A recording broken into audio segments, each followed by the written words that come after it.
Wade Ward's Porch. Great song, June Apple. Okay, let's move on to the next. Slide. Good. And how many people have got to see Wade in one of these things? Boy, that's, I mean, he didn't play it when I came, he wasn't playing there. He was at auctions. I mean, for years, he would play with Charlie Higgins, who's up here somewhere, over there. And Wade's right there. And it couldn't be him because he's wearing a different hat, but that's Wade. Good guy. Okay, next one was, and he was fun. How many? His sister-in-law, no, daughter-in-law taught me how to make baking powder biscuits. A handful of flour, lard the size of a walnut, you know, that kind of stuff. That was a recipe. George Stoneman had recorded back in the 30s, 20s and 30s, but he was also on there. He won Galax many times.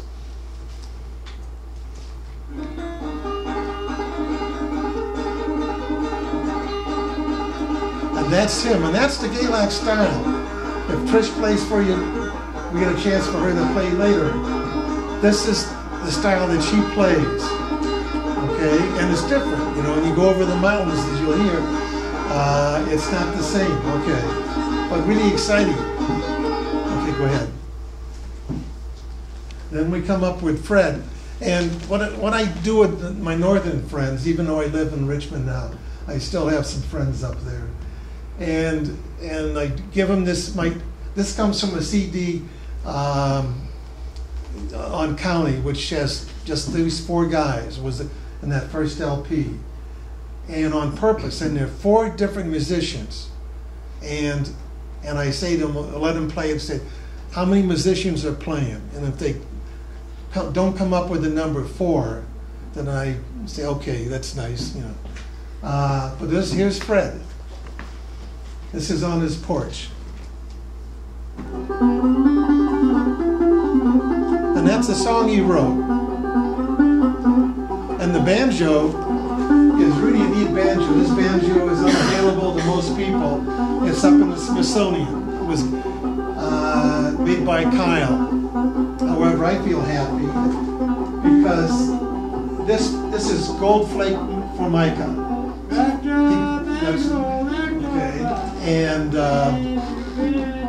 And when he died, Kyle's wife gave all the formica to another guy who was good friends with Kyle. And Kevin, so I have a banjo which looks exactly like that, including he was able to get that formica. And of course with an old rim. Okay, and the 4th line on that CD, which really people today still like, okay, we can switch, is Kyle Creed. And he made great banjos. And again, if you've heard three of the guys, when we listen to him in a second, it's different. I mean, it really is distinctive. Okay.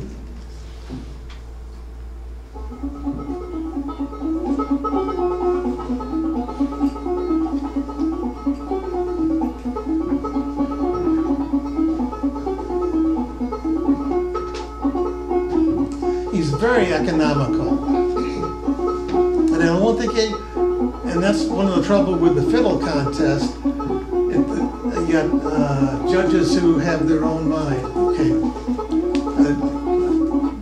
I got to give you an aside. When we were coming down to him in the 60s, one of the judges was a guy from up New York, New Jersey, way up in New Jersey. And he said, how did he get attached to you? Well, anybody want to hazard what his profession was? It's unfair. He embalmed people. He was an undertaker. And he's the guy, and he grew up in the South, Lloyd Beaver, and he was one of the judges in those 60s contest. And he embalmed and whatever, FDR. Okay, and that, so anyhow. But I didn't just do clawhammer banjo. The second CD I did for County was Larry Richardson. Again, a guy from here, died when he's down in Florida recently, but he's a Galax guy. And he had a band, great band, Larry Richardson and the Blue Ridge Boys.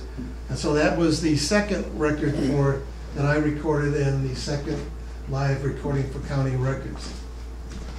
This is Buddy Pendleton, and when you record people, as I do in living rooms, cute story about this, I'm going on long, cute story about this.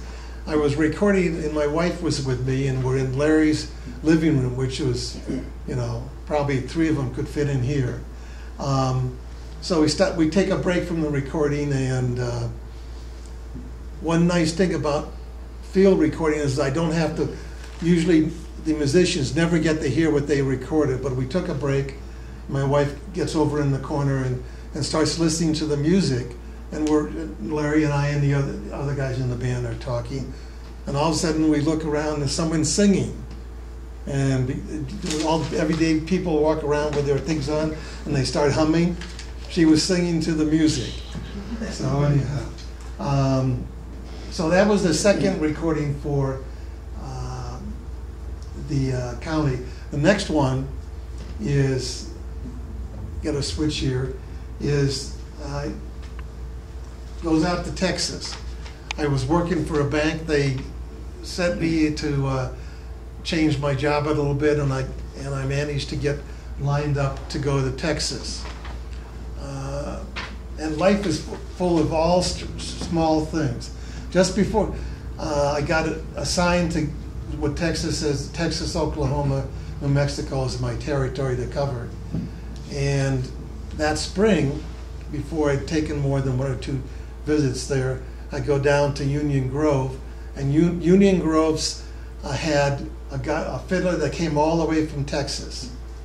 Okay, and I go up and I talk to him, and say I like music. You know, he said, okay, and I'm going to get out there. Who can I record? And he said, you got to record Benny Thomason. I said, sure, okay. And he you know, weekend ended. I called him up, and I made arrangements on my next trip to stop in outside Dallas, Arlington, and I'd meet him at Benny's house. Okay, now Benny was a fantastic fiddler. Won Weezer, was the first guy to win at Weezer both the regular division and the senior division. Okay, and he won numerous fiddle contests in Texas.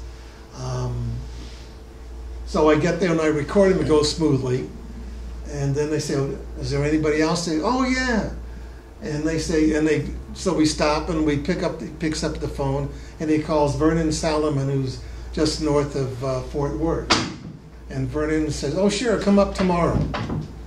So in 2 nights I get a really nice recording out. Vernon Salomon, Bart O'Reilly, and Benny Thomason. Now the nice thing about the current days is I'm still hooked up with Dave, and so I've been working with him on releasing a lot of the LPs. So the clawhammers, there are 3 clawhammer volumes. They're all back out on CD now, but they have, in those days you were 12, 14 tracks was the max you could get on a recording. Because what happens if you try and get too much sound in there, remember it's a groove that's vibrating back and forth. And if you could make it too much music on that one track or one LP, it would bounce over, the needle would bounce into the other tracks and really screw up your sound.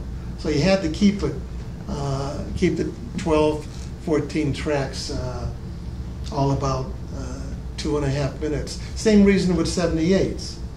They're all about the same time, right?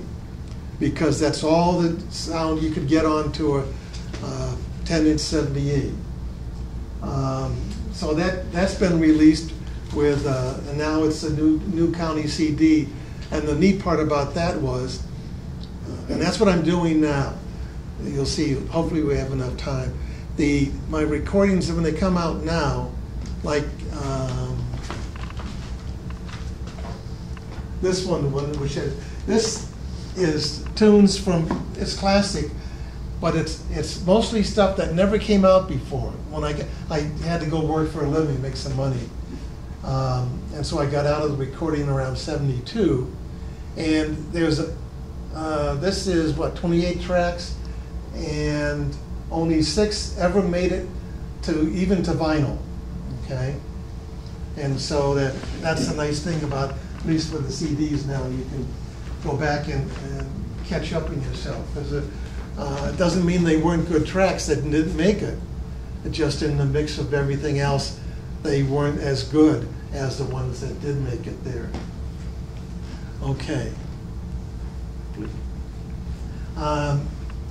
Sidney and Fulton Myers lived up in Hillsville, and typical of getting leads. How do you know where to go? We were at a fiddler's contest down here at Galax, and we're talking, and somebody said to me, "Oh, you got to talk to this guy Pete Hoover. He says there's a good fiddler, banjo player up in Hillsville." And so I ran down, and I'd never met him before. He said, "Oh yeah, here's how you get to his house, you know." And this is their house. By the way, it really was not far out from the center of town, but you see, there's a dog here, and behind it, I think they had boards nailed up right in through here. That was nailed up on the door, I think, to keep the dog out of the house. And you can't. There's another picture I have shot this way, and over here is all their potatoes on the porch drying. And even so, let's hear that while I go through the next piece on this music.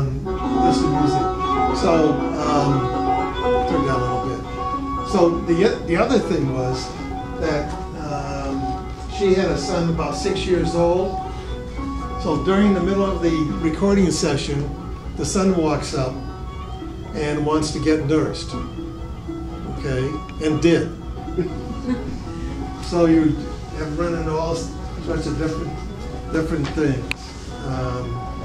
Just as an aside, how many people are familiar with Bob Dylan and when he went up to Newport?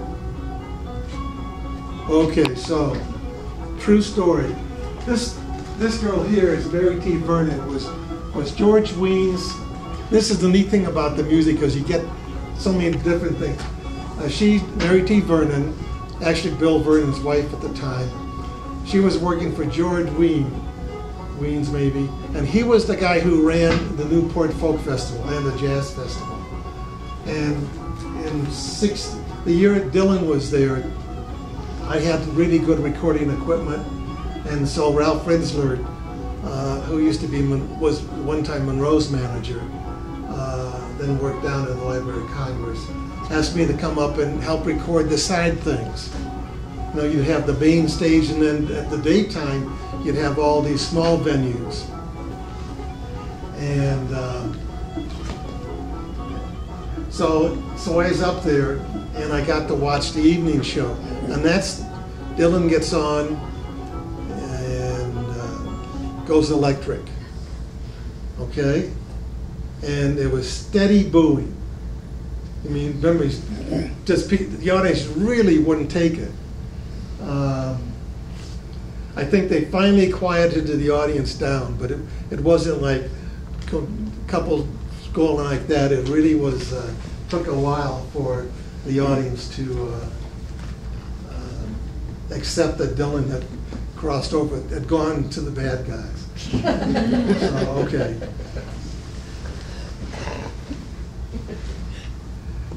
Okay. So one summer, Rich Nevins and I, a new name,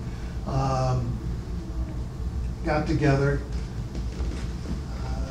and rented a house on Main Street. Okay, and because I never go up that way much.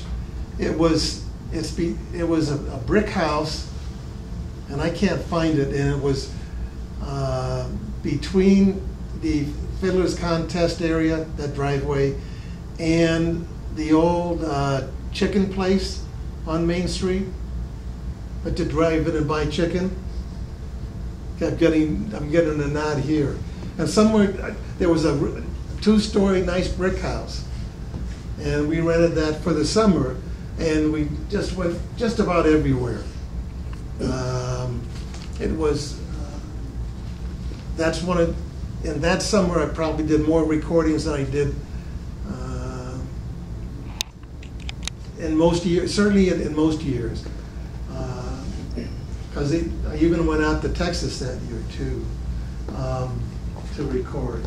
But the nice thing was that before Galax, the Fiddlers Convention, we've been recording Oscar Jenkins and Fred, Rich and I, and Fred Cockrum and Shag Stanley, okay?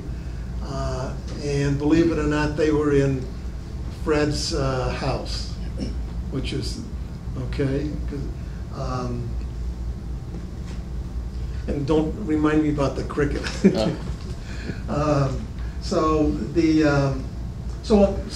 It was good, really nice music. Okay, and then we went to the Fiddlers Convention, and Dave and Rich had just met up with Tommy Jarrell. I wasn't in that. So you got Rich and I recording Oscar Jenkins and Fred, Rich Nevins and Dave Freeman meeting Tommy for the first time. And we're at the Fiddlers Convention, and Oscar shows up. Okay, so we say, hey, jeepers. Oscar's father played with Fred's father back in the 30s, 20s and 30s. And so we said, let's go. We jumped in the car, all of us, and drove over to Tommy's house. And so we have Rich, me, Oscar, Fred, and so we would talk old times, that kind of stuff. And I always had my gear with me. I said, how would you guys, can we record a bit? Okay. And they said, sure. So we ran out to the car, set the gear up, and began recording. Okay, and it was really neat. As a matter of fact, one of those tracks will be on this banjo's, my current project. Again, a good example that just never made it because of other considerations. Still good music. But no Fred. No Fred. And somewhere in the second or third recording session, we got talking loosely who we knew, and Fred's name came up. Okay.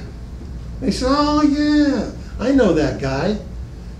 And actually, Tommy was closer to Fred than he was to Oscar. Okay. So we said sure, and the next day we came back with Fred, and that was the genesis for 3 LPs. Got reissued as 2 LPs, and it's great music. Okay, and what's next on that? Well, let's go back to. In addition to doing them together, we did, because he's a fiddler, but also a good banjo player, Tommy was. And this is probably the only banjo song I ever personally recorded that's not in even time, 2/4 or 4/4. And I'm not sure whether it's 6/8 or 3/4, but it sure isn't 2/4 or 4/4. Okay, go ahead, play it.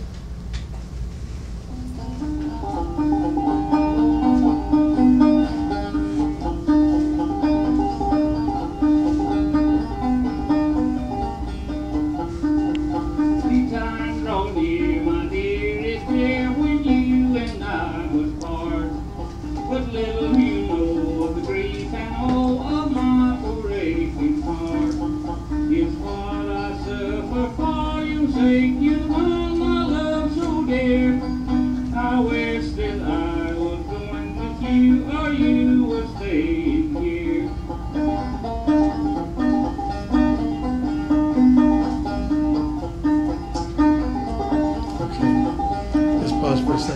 Now, there was, the other neat thing about this, and it shows too how the recording people can screw up, and this me in this particular, he couldn't remember the words, okay? So we jumped into Rich's car, drive to his sister who lived in Mount Airy at the time, and I never left a car. Rich goes in, and I hadn't gotten bored, I'd say maybe a minute. He comes back out. Okay, we jump in the car, go back home, and we recorded it. Okay, in that short span of time, maybe a minute, in talking to his sister. The one thing about Tommy, one of his great features, he really had his own verses. Very different from what other people. Some of them will be the same, but they're always something, if you go through the entire thing, it's always a little different. But the thing was, he picked it up so quickly. Didn't have to write them down. Bingo, we come back. But what's the big mistake of the recording guy? I never went back and recorded her, because she was a singer, you know. And I should have, because if she remembers the song, and I found out later, just a couple of years ago in Mount Airy, that indeed her daughters remember her singing around the house all the time. But anyhow, okay, let's go to the next one. Okay, so I'm going to stay in this because yeah, we got to go back. That's right, backslide.